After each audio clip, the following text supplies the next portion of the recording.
G'day, Ziggy D here, and welcome back for the Day 3 guide for my 7-day Righteous Fire Marauder project. In this episode, I'm going to be going over the leveling process and some leveling considerations for the Righteous Fire Marauder specifically. Now, in the previous video, I went over a general leveling setup that you can use on absolutely any character, a very cheap and effective leveling setup. I am level 53 now. We're through what is called the bulk of the leveling process. I'm now up to Act 2 Merciless, and it's going to be a pretty straight shot into Act 3 Merciless, and once we hit level 60, I'll be moving into the process of trying to accrue some currency to essentially buy my endgame Righteous Fire gear, which shouldn't take too long, but I'll go over that in the next video.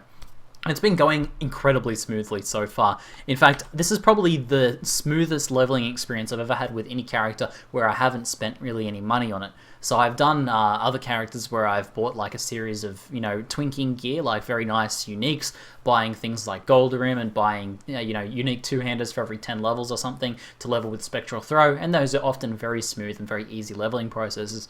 But this has been incredibly smooth and incredibly easy, and I've spent almost nothing on this character. A Varax is worth about 1 Chaos, and other than that, I've maybe spent something like 5 to 10 alterations, rolling gear, and crafting things like these +1 scepters. So super cheap and super easy. And one thing that's really blown my mind is the entire process. So in normal, as soon as I equipped the Varax, even when I switched into Cruel and you take the resistance penalty, and even when I switched into Merciless, I was overcapped resistance. I've never once been below 75 resists on any of my resists since I equipped the Varax. It's been that easy to keep the resists up. And this is just with self-found gear. Like, I found this one in a vendor. This is an absolutely rubbish pair of gloves I'm just using for the Falling. The chest there is a pretty nice one that I just found. I got pretty lucky on that one, actually. The, pretty basic crappy amulet, just a double cold resist ring there to stack up my cold resist. Really, I've spent almost no effort. Some of this stuff I found like 20 levels ago and haven't even updated it, like this one here. The belt, I got pretty lucky and got a try resist, but other than that, it's been all very easy. And the only thing I really got lucky on besides that was I found a Windscream from Cruel Dominus. So this one is actually a pretty nice item. Having found this and then tried this with this leveling setup, it actually works really nice. As soon as I got this, I equipped it and started casting Flammability and Elemental Weakness, dual cursing mobs, and stacking that with Searing Bond and Flame Blast is very effective, and it's increased the party DPS and clear speed very quick by a great deal. So that's a pretty nice item actually to keep an eye out for if you can pick up one of those guys cheap. So I got pretty lucky with that. So let's go over through the route I've taken through the passive tree and the route I recommend for you guys to take. Okay, so the first part's pretty simple. I just went down through life and armor. I recommend going through the life and armor passives just here. I accidentally went through the life regen myself, but I recommend picking those up later when you do go to switch to Righteous Fire, so picking those up sometime around level 60 to 65. So just go through life and armor first, come down here and grab Diamond Skin. I didn't grab the Fire Resist node. I'll grab that much later on, as it's not necessary until we actually start going Righteous Fire, but Diamond Skin is fantastic, gives you 10 all resist, and this is one of the factors in making the character very easy to gear. Next up, I recommend going up through the middle here. At this point, you can switch over and grab Sentinel, which gives you another 10 all resist, as well as some evasion and armor. Now, this is fantastic as well because it means even easier time gearing, so very easy.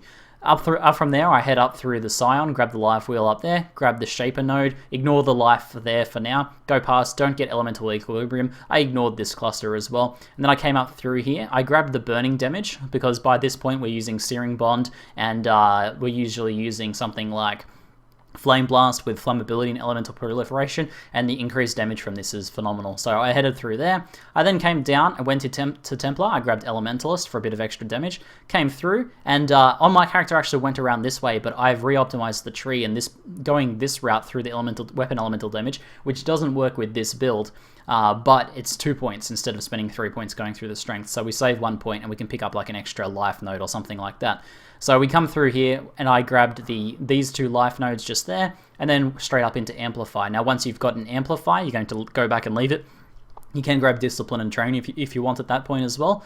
And then come down this way. So go from Sentinel, come down and grab Iron Reflexes. Now from that point I recommend going down and grabbing, you can either come down and grab the damage over time, Growth and Decay cluster for a bit more damage for speedier leveling, and then coming across and you can grab Diamond Flesh if you still need an even easier time gearing, then come up and grab Golem's Blood there. From that point you're pretty much going to be sort of settling into your end game, so you'll want to pick up all of the regen. Once you hit around level 60 you want to start going for all of those regen nodes, so we'll be getting those regen, we'll be getting those 2 points of regen, and we'll be getting these regen as well as this 1% over here in Templar to be able to finally sort of kit out.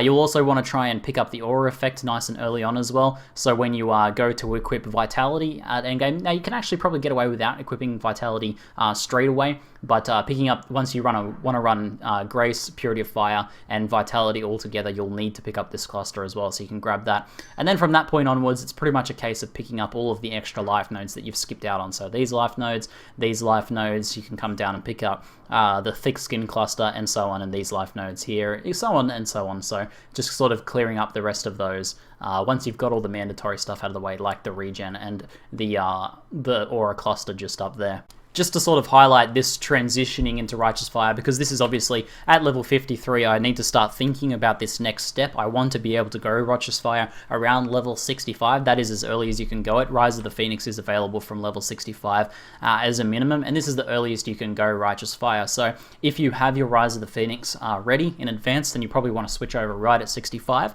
So just as an example here, I'm currently at level 53, which means I have 12 levels until I need to switch over to Righteous Fire. So I need to look at, I've already grabbed these regen nodes, so I need to look at something like this.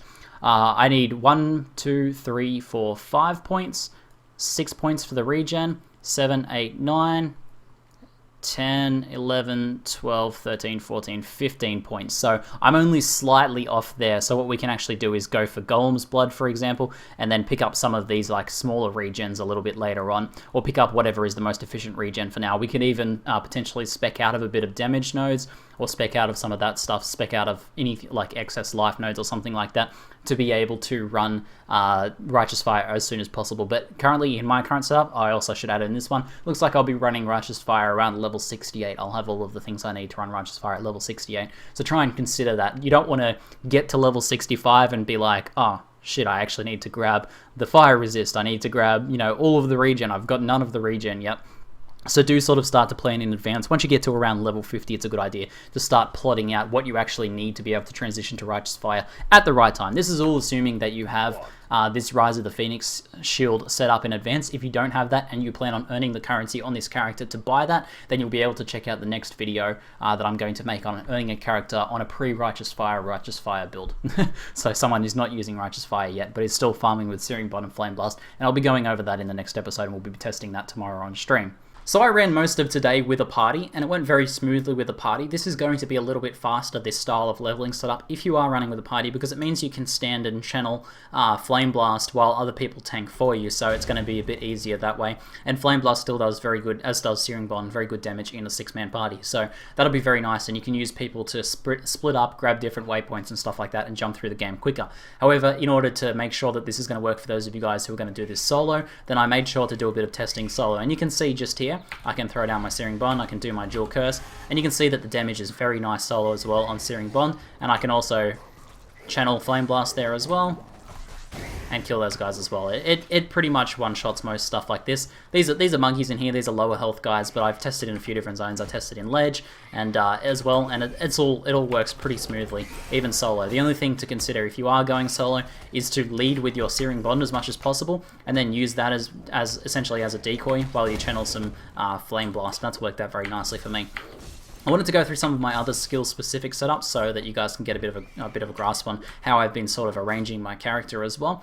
I have been using Leap Slam and Whirling Blades to speed up the leveling process a great deal. I'm Whirling Blades around a lot. Essentially, I got my Arumvarex 3 linked. I'm going to be using this item forever, and I set it up red, green, red. Now this is going to be pretty much my endgame setup, though I may end up dropping one of these movement skills and only using one, either using Leap Slam or using Whirling Blades later.